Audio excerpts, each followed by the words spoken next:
ছায়া জমিতে লতি কচু চাষ করা যায় কিনা।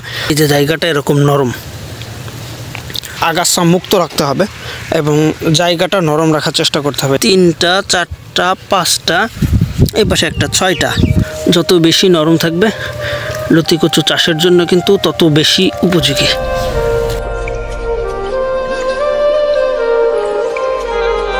দেশ ও দেশের বাইরে থেকে যে বা যারা আমাদের আজকের ভিডিওটি দেখছেন সকলকে জানাই আন্তরিক শুভেচ্ছা ও অভিনন্দন। প্রিয় দর্শক, দেখতে পাচ্ছেন আমরা লতিরাজের একটা জমিতে চলে আসছি। আর মূলত আজকের ভিডিওর মাধ্যমে আপনাদেরকে দেখাবো, এই যে দেখেন একেবারে ছোট ছোট গাছগুলাতে কতগুলা লতি আসে একসাথে। দেখেন 1টা 2টা 3টা 4টা 5টা এই পাশে একটা 6টা লতি কিন্তু এই গাছটাতে আছে। এই গাছটাতেও আমরা একটু দেখি, 1টা 2টা 3টা 4টা, এই যে উপর থেকে আরেকটা আছে 5টা, এটা থেকে এটাতেও 4টা 5টা। দেখেন ম্যাক্সিমাম গাছগুলাতেই কিন্তু 4-5টা করে লতি এখন আছে, যেহেতু গাছগুলার বয়স এখন 4 মাস 4.5-5 মাস চলতেছে। সেই হিসাবে এখন যা ফলন আছে মাশাআল্লাহ আলহামদুলিল্লাহ। তবে ডে বাই ডে যতটা এর পিছনে শ্রম প্লাস যত্ন করা হবে ততটাই কিন্তু এখান থেকে ভালো পরিমাণ ফলন আসবে।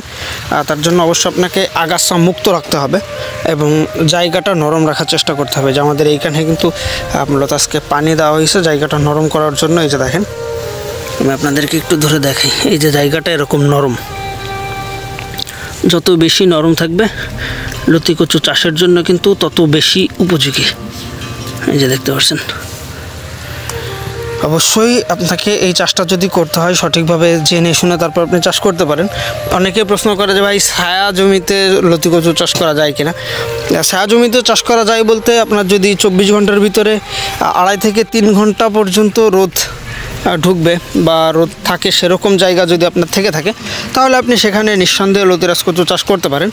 আর যদি 24 ঘন্টার ভিতরে 3 ঘন্টারও বেশি রোদ না রাখা সম্ভব হয় তাহলে আসলে এখানে ফলনটা খুব বেশি ভালো হবে না, এটা ক্ষতির একটা সম্ভাবনা থাকবে। এই যে দেখতে পাচ্ছেন আমাদের প্রত্যেকটা গাছের গোড়াতেই কিন্তু ফলন দেখা যাচ্ছে। আর যেহেতু এটা প্রত্যেক সপ্তাহে কাটা হয়, আমরা বিশেষ করে প্রতি বৃহস্পতিবারে লতি কাটি, অর্থাৎ গতকালকেই এই জমি থেকে লতি কাটা শেষ হয়েছে, আজকে শুক্রবার। এই যে দেখতেছেন।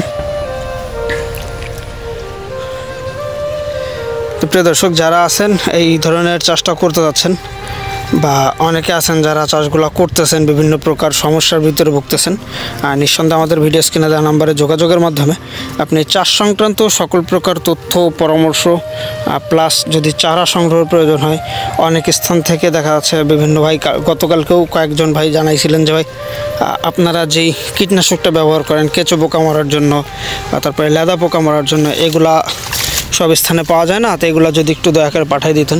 তো এই ধরনের যে কোনো ধরনের সমস্যার জন্য অবশ্যই আমাদের সাথে যোগাযোগ করলে ইনশাআল্লাহ 24 থেকে 48 ঘন্টার ভিতরে আমরা সমস্ত কিছু ডেলিভারি করতে পারবো, যেটা সুন্দরবন কুরিয়ারের মাধ্যমে।